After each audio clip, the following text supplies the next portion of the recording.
Dynamic blocks are block references containing rules and parameters, and can be changed the way they display. Here's an example. The door is a dynamic block.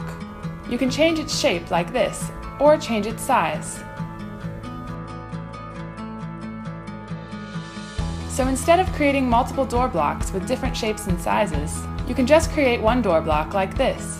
Dynamic blocks can also be changed from the Properties panel.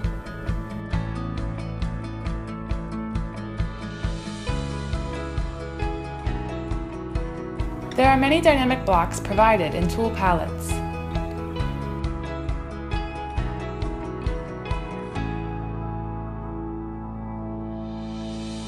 You can directly insert them into your drawing.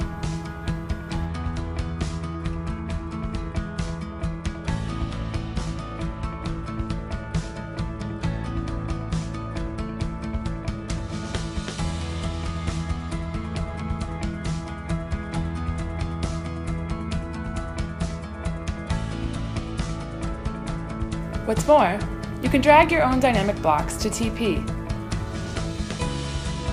Next time, you can directly reuse it.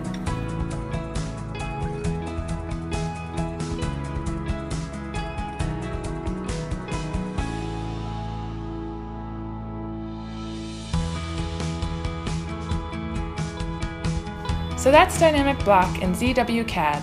Thanks for watching.